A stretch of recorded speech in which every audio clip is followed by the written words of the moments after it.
Yes guys, welcome from me, this is Championship Manager 0102, the Game On Challenge, part 61. So yesterday, was it yesterday? Yeah, yesterday I did a little special 3-minute update with some breaking news with regards. Matt had a huge decision to make, and that would be, should he or should he not take the Dortmund job, having already sewn up the Ajax title. He was in the cup final for Ajax, and he was in the semi-final of the Champions League against myself, Bayern Munich. Will he or will he have not taken the Dortmund job? Well, I can tell you, he took the Dortmund job.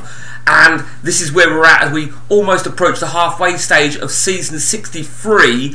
It's been an absolute horrendous shit show from me this season.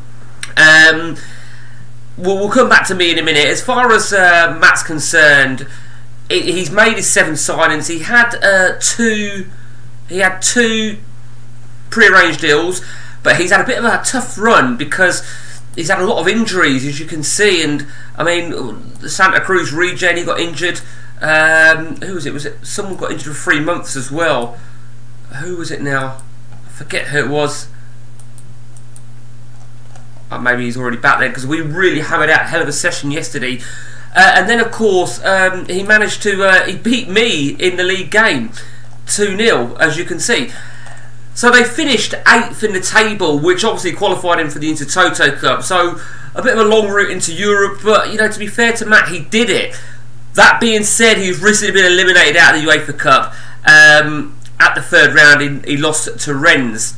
But as I said, you know, he beat Bayern Munich, he beat me, and credit where it's due. But then there was a disaster struck during his injury crisis. He drew his first leg of the UEFA Cup. He then got thumped at Hertha Berlin. Absolutely fell apart. He'd lost to Werder Bremen recently. Werder Bremen, of course, they're one of the giants of German football, along with Frankfurt. And as far as I'm concerned, you know, it's just been an absolute horrendous run for us at Bayern Munich. But first things first, let's talk about Munich. Last season, we clinched the title, we clinched the Champions League, and we clinched. We failed in the cup final against Werder Bremen. Second year in, we lost in the cup final, but we took the Champions League against Arsenal after taking Ajax out. Talk about by the skin of your teeth. It had to take penalties to win the Champions League semi-final against Ajax, and a little bit undeserved, I think it's fair to say. But the cracks were coming in then. We of course had that league game against Dortmund 4-0, and he could have still made the Champions League. He had a good start with 4 games to go. And let's just have a look at his last 4 games of the season. He won the first one 4-1. He got thumped 5-3, lost to me, lost 3 of his 4 games. So in terms of me this season, we brought some absolute monsters. This is a Russian, just as a backup goalkeeper I brought in. Very pleased with him, but more about that in a moment. We brought this Uruguayan, maybe recall, I think I showed you him, didn't I? Alcadius back regen. Defence has just been an absolute horrendous position for us. That's been our marquee signing, to be fair. We bought him from Ajax. I nabbed him when Matt left Ajax. And in terms of this season, it's been crazy. I mean, Hesp has been our key man yet again. I mean, look at this for an attacking midfielder. 39 goals, 25 assists last season, and he's looking on way to getting something pretty similar again. But we've had such a shit run of late. Look at the last 2 games. We lost to Werder Bremen, we lost to Ajax in the Champions League second phase.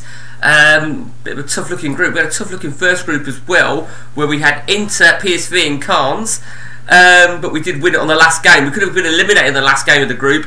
A draw would have qualified us. We beat Inter, we qualified. We're in the Intercontinental Cup. Then we've got the return game against Dortmund. If we win our 2 league games in hand, which are against Archan and Rostock, then we'll hold top spot. But like I said, we've got to play Dortmund again before then. Our winter break has gone a little bit out the window, because the winter break tends to be after the cup quarters, which is here, right through till the 26th.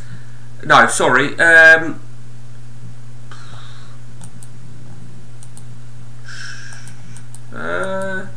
Okay, for some reason I've got 3 games. I've got 3 games over here. It's normally around here. 16th. That's interesting, isn't it? I wonder why I've got 3 games during the winter break. I knew I'd have 2 because they're 2 rescheduled. But this whole little stint here where these games are is the winter break. But Matt was eliminated out of the German Cup. Where was he eliminated out of the German Cup? Hanover knocked him out on penalties. Talking of penalties, so we won the Champions League semi-final last season on penalties. We won the German League Cup on penalties against Werder Bremen. We won the World Championships, beating Pumas in the final International 3-1 in the final. We had a good run in that, to be fair. We won the Super Cup against AC Milan. I think, for me personally, yesterday was a really tough session, but we are still in the Champions League, we're still in the Cup, we still won what we won, and if we win our 2 league games in hand, we'll be top of the table. And I just think maybe, you know, we had a bit of a tough run. So defence, right, let me show you defence. They've been horrendous. They really have been absolutely horrendous. Bar the right back, who's made 10 assists. It was awful. It really was just fucking awful. And it's you know, I think we agreed to finish the session early yesterday. Then we decided to go on a bit more and a bit more. And then after that last game, we said we'd go to the big game, which was me playing away to Werder Bremen.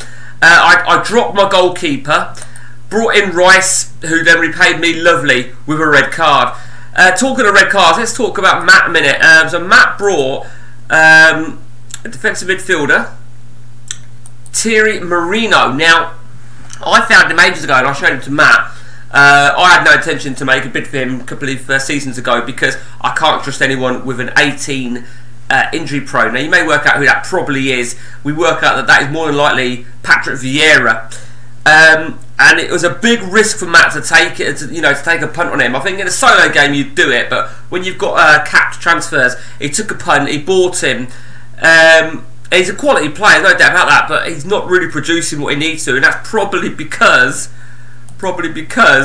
he got given a 6-game ban. It was a 1-game ban, then it was an additional 5 games he was headbutting. During that ban, he had a European ban for another red card. So he's been a bit of a fucking naughty boy this season. And then of course there's his injury side of things. Yeah, he's had 1 3-week injury in the early part of the season. It is a bit of a risk. Matt signing, let's have a look then. Pascal Marino. And it's great, he's done really well for him, no doubt about that. Salvatore Sandero, I think he's done really well as well. Snorason, he's been probably a standout player, very versatile Icelandic. Gary Jackson, he was already one of the pre-arranged. Stefan Schofer, he was a pre-arranged as well. Even though it was 13 million, he was pre-arranged.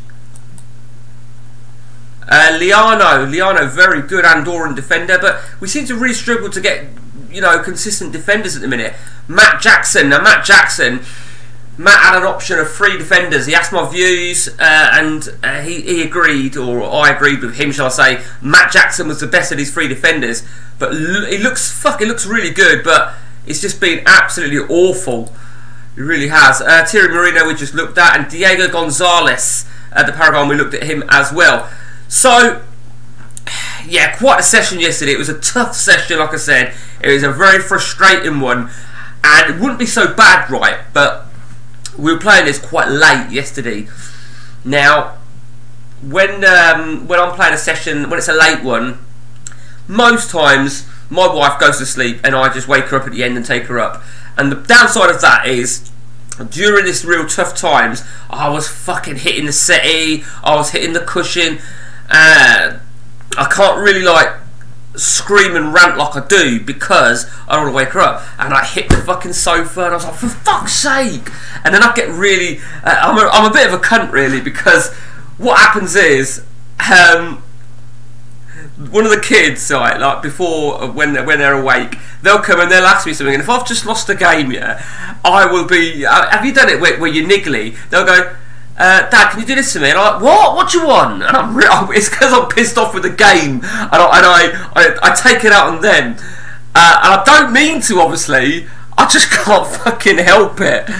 But that is our game on challenge then, guys. That is part 61. You know, the story goes on. The rivalry is starting. Werder Bremen, as I said, they are definitely a force, and I don't think we've seen the end of them. Frankfurt were always going to be up there. They haven't really spent any money, but they sold a lot of players to me, of course. There was a little bit of a tactical, nothing this season. There was a tactical set of signings there when I bought Van der Berg, Flores, De Jong. De Jong, by the way, has done really well for me. What was tactical about that? Sorry, we also brought Arcadius back region. What was tactical about the buying of Frankfurt was they're no longer a force. Well, they will be, but they're no longer as strong. So it was a little bit tactical on that. Werder Bremen, they've just appeared from nowhere. So that's it from me, guys. Till next time, take it easy.